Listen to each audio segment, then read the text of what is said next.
नमो भगवते वासुदेवाय।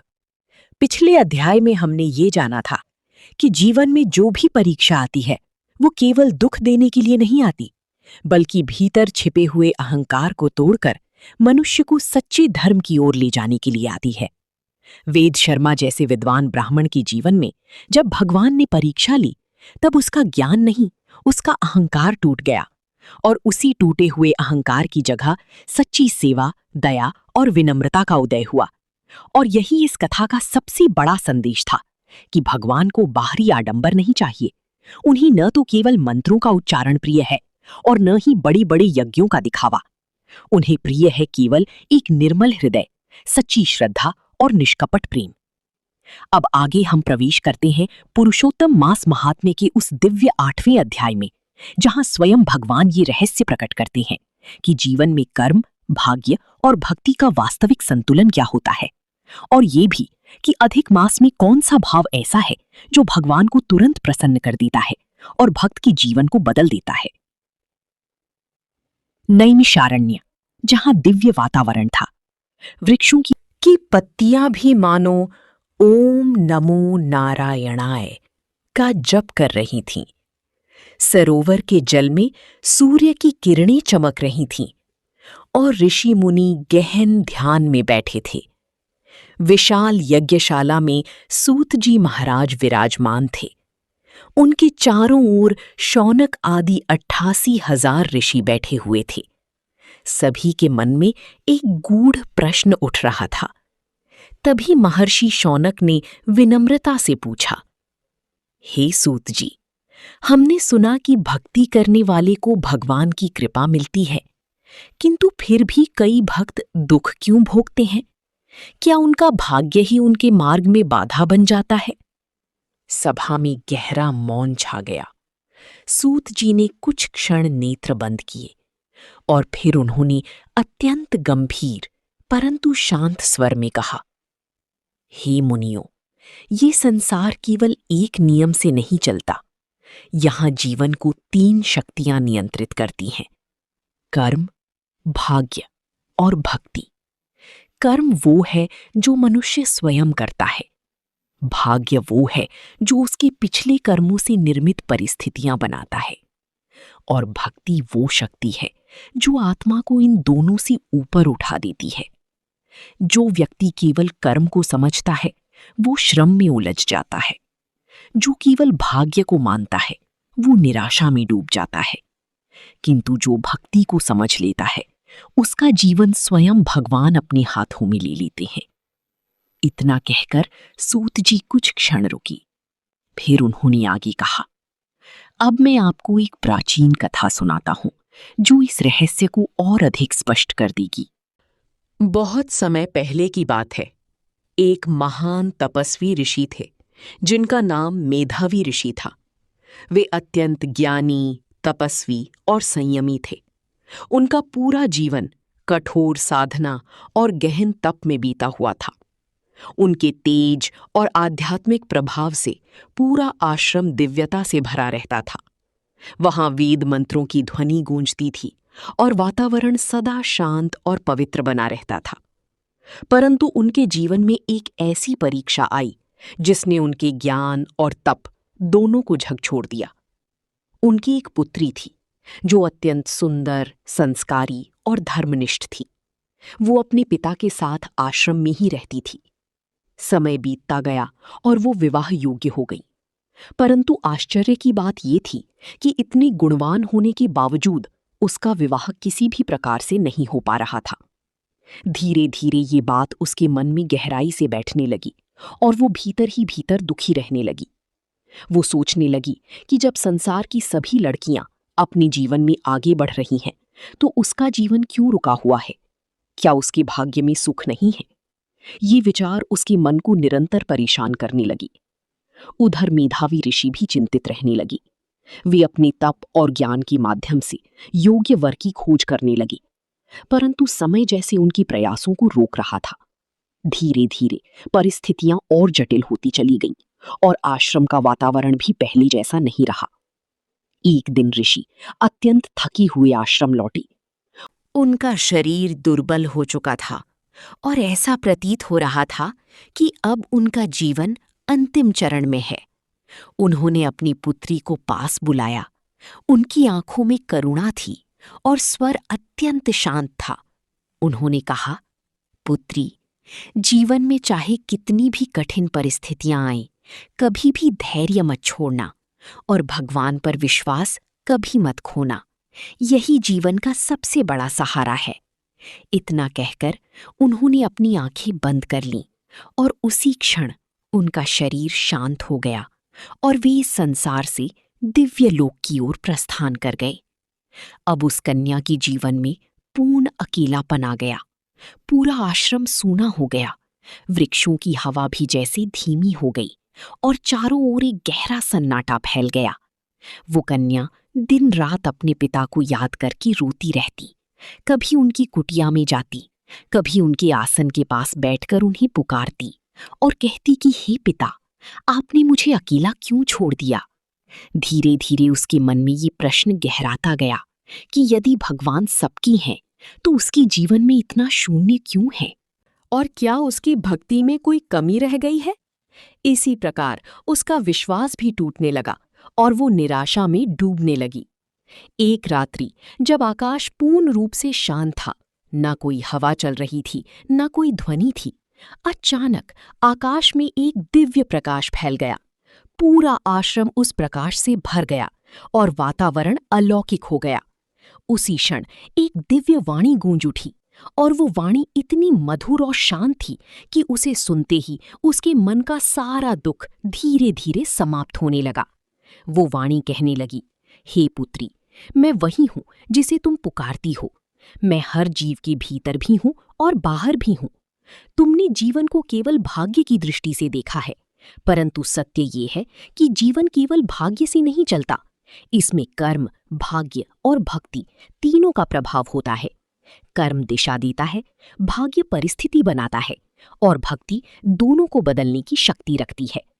तभी उसी प्रकाश में एक और दृश्य प्रकट हुआ, जहां मेधावी ऋषि का दिव्य स्वरूप दिखाई दिया। वे अब किसी दुख में नहीं थे, बल्कि पूर्ण शांति और प्रकाश में स्थित थे। कन्या ने उन्हें देखकर पुकारा, पिताजी, परंतु वे मुस्कुराती हुई बोले, पुत्री, अब मैं उस लोक में हूं जहां ना कोई दुख है, ना कोई बंधन। मैंने अपने जीवन में तप तो किया, परंतु भक्ति का वास्तविक रहस्य देर से समझ पाया। मेरी सबसे बड़ी परीक्षा तुम्हारा जीवन था और मेरा सबसे बड़ा अहंकार मेरा ज्ञान था। परंतु अब मैं समझ गया हूं कि सब कुछ भगवान की इच्छा से ही चलता है और जो कुछ भी हुआ वो किसी दंड का भाग नहीं था, बल्कि एक दिव्य योजना थी जिससे आत्मा का जागरण हो सके। तभी पुनः दिव्यवाणी गूंज उठी और कहा, हे पुत्री, अब तुम शोक को छोड़ दो। ये संसार परिवर्तनशील है, परंतु भगवान का नाम और भक्ति शाश्वत है। विशेष रूप से पुरुषोत्तम मास वो समय है जब किया गया छोटा सा भक्ति कार्य भी अनंत फल देता है। इसलिए अब तुम अपने जीवन को भक्ति की ओर मोड़ो। हर दिन भगवान विष्णु का नाम जपो, तुलसी की सेवा करो और सभी जीवों में भगवान को देखने का अभ्यास करो। जैसे ही ये दिव्य वाणी उसके भीतर उतरी, वैसे वैसे उसका मन शांत होने लगा। जो आंखें अब तक दुख से भरी थीं, वे अब भक्ति के आंसुओं से भरने लगीं और उसके भीतर एक गहरी शांति उत्पन्न हो गई। उसे पहली बार अनुभव हुआ कि भगवान कभी दूर नहीं होते, वे हर समय उसके साथ हैं। उसी क्षण उसने संकल्प लिया कि अब वो अपने जीवन को शिकायतों में नहीं, बल्कि भक्ति में जिएगी और हर परिस्थिति को भगवान की इच्छा मानकर स्वीकार करेगी। इसके बाद उसका जीवन धीरे धीरे बदलने लगा। आश्रम फिर से शांति और दिव्यता से भरने लगा। लोग उसकी शांत और दिव्य स्वरूप को देखने आने लगे, क्योंकि उसके चेहरे पर अब एक अद्भुत तेज और स्थिरता थी। समय बीतता गया और उसका जीवन भक्ति में पूर्ण रूप से स्थिर हो गया और अंत में उसका जीवन एक ऐसे दिव्य मार्ग पर पहुंचा जहां सांसारिक इच्छाएं गौण हो गईं और केवल भगवान विष्णु की स्मृति ही उसके जीवन का आधार बन गई। और उसने समझ लिया कि जीवन का वास्तविक उद्देश्य परिस्थितियों को बदलना नहीं, बल्कि अपने भीतर भगवान को प्राप्त करना है। और इसी प्रकार मेधावी ऋषि की पुत्री का जीवन शोक से शुरू होकर भक्ति और आत्मज्ञान में समाप्त हुआ, और वह जीवन एक दिव्य शिक्षा बन गया कि जब मनुष्य भगवान की शरण में चला जाता है तो सबसे बड़ा दुख भी सबसे बड़ी शांति में बदल जाता है। सूत जी ने कहा, हे मुनियों, अब मैं आपको एक और प्राचीन कथा सुनाता हूं जो इस रहस्य को और अधिक स्पष्ट कर देगी। धर्मपुर नगर केवल एक नगर नहीं था, वह मानो स्वयं भक्ति का जीवित रूप था। वहां की हवा में भी जैसी नाम जप की ध्वनि घुली हुई थी। सुबह होते ही लोग स्नान कर तुलसी के पास दीप जलाते, और रात्रि होते ही पूरे नगर में दीपों की कतारें आकाश से उतरती प्रतीत होती। परंतु इसी नगर में 3 ऐसी जीवन थे जिनके माध्यम से भगवान स्वयं ये दिखाने वाले थे कि मनुष्य का वास्तविक मूल्य उसके कर्मों में नहीं, उसकी भीतर की स्थिति में छिपा होता है। गुणेश्वर ब्राह्मण प्रतिदिन वेदों का उच्चारण करता, यज्ञ करता, शास्त्रों पर प्रवचन देता, परंतु उसके भीतर एक सूक्ष्म विचार हमेशा जीवित रहता, मैं सबसे अधिक ज्ञानी हूं। ये विचार धीरे धीरे उसके हृदय में एक अदृश्य दीवार बना चुका था, जिससे वह भगवान को भी एक उपलब्धि की तरह देखने लगा था। सत्यव्रत वैश्य इसके विपरीत था। उसके पास धन सीमित था, परंतु जब भी कोई निर्धन उसके द्वार आता, वो अपने घर का सबसे अच्छा भोजन भी बिना सोचे दे देता। परंतु कभी कभी उसके मन में ये चिंता भी उठती, यदि सब दे दिया तो कल क्या होगा, और यही चिंता उसकी सेवा को अधूरा बना देती थी। कुमारी भक्ति इन दोनों से भिन्न थी। उसका जीवन बहुत साधारण था, कोई बड़ा कर्मकांड नहीं, कोई बड़ा ज्ञान नहीं। वो केवल इतना जानती थी कि भगवान हैं और वो हर क्षण उसके साथ हैं। वो तुलसी के पौधे के सामने बैठकर धीरे धीरे नाम जपती और कभी कभी मुस्कुराकर कहती, हे नाथ, मुझे कुछ नहीं चाहिए, बस आपका स्मरण चाहिए। उसकी ये सरलता ही उसकी सबसे बड़ी शक्ति थी।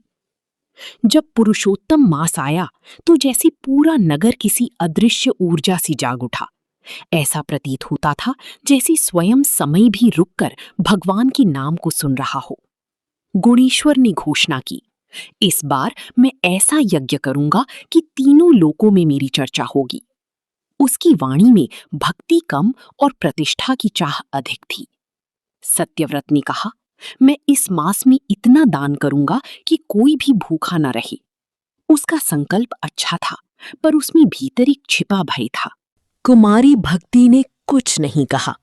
उसने केवल दीप जलाया और शांत स्वर में बोली, मैं प्रतिदिन भगवान का नाम लूंगी और जो भी मिलेगा उसे अर्पण कर दूंगी। उसके शब्द छोटे थे, पर उनमें अनंत गहराई थी। कुछ दिनों बाद वो घटना घटी जिसने सब कुछ बदल दिया। एक वृद्ध साधु नगर में आए।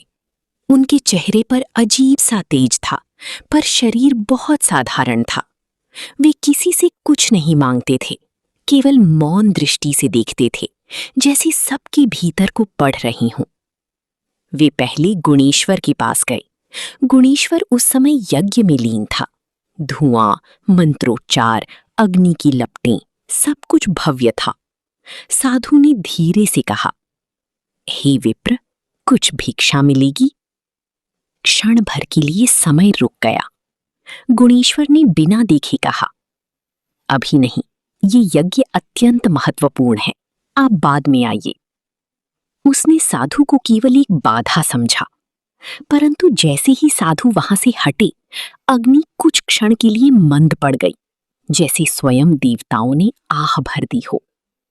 फिर वही साधु सत्यव्रत के घर पहुंचे। वहां वातावरण भिन्न था। घर छोटा था, पर साफ और शांत। सत्यव्रत ने साधु को देखते ही कहा, हे महात्मन, आप स्वयं आए हैं, ये मेरा सौभाग्य है। उसने बिना किसी संकोच के भोजन परोस दिया। पर जब साधु ने और कुछ मांगने की दृष्टि की, तो उसकी मन में एक हल्का भय आ गया। यदि मैं सब दे दूंगा तो कल? और यहीं उसका भाव थोड़ा डगमगा गया। फिर साधु कुमारी भक्ति के घर पहुंचे। वह घर लगभग खाली था, केवल एक दीपक जल रहा था और तुलसी के पत्ते हिल रहे थे। कुमारी भक्ति ने साधु को देखते ही कोई प्रश्न नहीं किया, कोई संदेह नहीं किया। वो दौड़ कर आई और उनके चरणों में बैठ गई। उसकी आंखों में केवल एक ही भाव था, आप आए हैं, यही पर्याप्त है। साधु ने कहा, कुछ भिक्षा दो। वो कुछ क्षण रुकी, फिर उसने धीरे से कहा, मेरे पास कुछ नहीं है। फिर मुस्कुराकर बोली, पर मेरे पास जो भी है वो आपका ही है। उसने तुलसी के पत्ते उठाए, थोड़ा जल लिया और अर्पित कर दिया। उस क्षण वातावरण बदल गया। ऐसा लगा जैसे पूरा ब्रह्मांड उस एक सरल अर्पण को देख रहा हो। रात्रि गहरी हुई और फिर वही हुआ जो मनुष्य कल्पना भी नहीं कर सकता। गुणेश्वर के यज्ञ की अग्नि अचानक शांत हो गई, मानो उसका अहंकार ही बुझ गया हो। सत्यव्रत के घर में समृद्धि तो बढ़ी, पर भीतर एक सूक्ष्म खालीपन आ गया। पर कुमारी भक्ति के घर में एक ऐसी प्रकाश तरंग फैली जैसे स्वयं ब्रह्मांड वहां झुक गया हो। और साधु अब साधु नहीं रहे, वे रूपांतरण हो चुका था। 4 भुजाएं, नीला दिव्य स्वरूप और आंखों में अनंत करुणा। स्वयं भगवान विष्णु प्रकट हो चुके थे। पूरा नगर कांप उठा, पर ये भय का नहीं, भक्ति का कंपन था। भगवान ने कहा, मैंने तुम्हें देखा है और तुम सबको परखा है। मनुष्य मुझे कर्म से नहीं, भाव से प्राप्त करता है। ज्ञान यदि अहंकार बन जाए तो वो अंधकार है। सेवा यदि भय से जुड़ी हो तो वो अधूरी है। पर प्रेम यदि निष्कलंक हो तो वही मुझे बांध लेता है। और उनकी दृष्टि कुमारी भक्ति पर टिक गई। वो कुछ नहीं बोली, केवल आंसू बह रहे थे। फिर भगवान अंतर्ध्यान हो गए, पर इस बार वे दूर नहीं गए, वे हर हृदय में उतर गए। सूत जी ने आगे कहा, हे मुनियों, अब सुनो वो परम रहस्य जहां कथा केवल घटना नहीं रहती, बल्कि आत्मा स्वयं अनुभव करने लगती है कि भगवान बाहर नहीं, भीतर प्रकट होते हैं।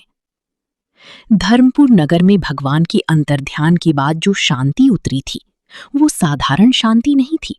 वो ऐसी शांति थी जिसमें हर व्यक्ति अपने ही भीतर से सामना कर रहा था।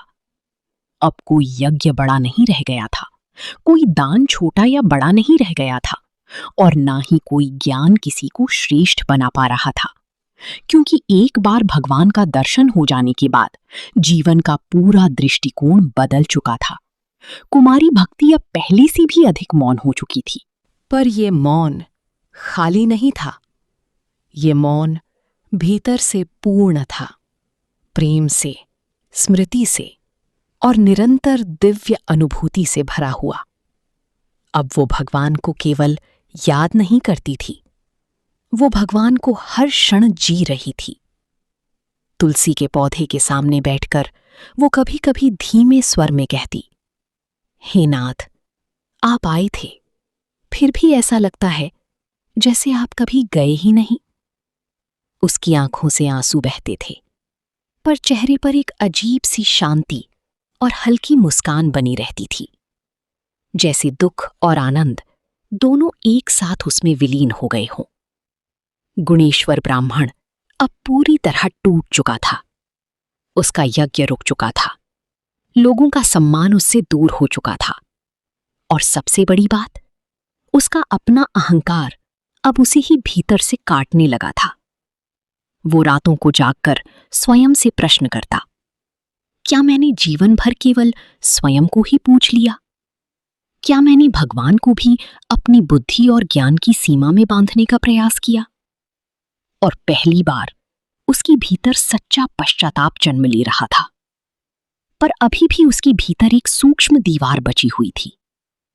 क्या मैं इतना गिर चुका हूं कि अब मुझे भगवान भी स्वीकार करेंगे। सत्यव्रत वैश्य अब निरंतर सेवा कर रहा था, पर अब उसकी सेवा में वो सहजता नहीं रही थी जो पहले थी। अब सेवा के साथ एक अज्ञात भय भी जुड़ गया था। यदि कल कुछ ना रहा तो क्या होगा? वो देता भी था, पर भीतर कहीं ना कहीं कुछ बचाकर रखने की प्रवृत्ति भी शेष थी, और यही द्वंद्व उसे भीतर से धीरे धीरे तोड़ रहा था। एक रात वो अकेला बैठा था और उसके मन में केवल एक ही प्रश्न बार बार उठ रहा था। क्या सेवा तब तक पूर्ण नहीं होती जब तक उसमें पूर्ण समर्पण ना हो? उसी रात्रि आकाश में अचानक एक हल्की नीली दिव्य आभा फैल गई। हवा पूर्णतः शांत हो गई, पत्तों की हलचल तक थम गई, और उसी क्षण एक गहरी, करुण और अत्यंत शांत स्वर वाली दिव्यवाणी पूरे नगर में गूंज उठी। हे धर्मपुर! पूरा नगर जाग उठा। वो वाणी फिर से गूंजी। अब वो समय आ गया है जब सत्य स्वयं प्रकट होगा। अब मैं परीक्षा के रूप में नहीं, अपनी वास्तविक स्वरूप में प्रकट होऊंगा। अचानक कुमारी भक्ति के घर के सामने वही दिव्य प्रकाश प्रकट हुआ। पर इस बार वहां कोई भिक्षुक नहीं था, कोई साधारण वृद्ध भी नहीं था।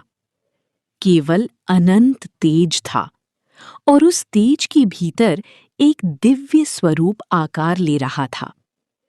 नीला वर्ण, 4 भुजाएं, शंख, चक्र, गदा और पद्म, और आंखों में ऐसी करुणा जैसे अनंत जन्मों का भार एक ही दृष्टि में मिट रहा हो। स्वयं भगवान विष्णु प्रकट हो रहे थे। कुमारी भक्ति ने उस दिव्य प्रकाश को देखा, पर वो चकित नहीं हुई। वो केवल रो पड़ी और अत्यंत धीमे स्वर में बोली, आप फिर आ गए, या आप कभी गए ही नहीं थे? भगवान मुस्कुराए, पर वो मुस्कान केवल मुख की नहीं थी, वो ब्रह्मांड की करुणा थी।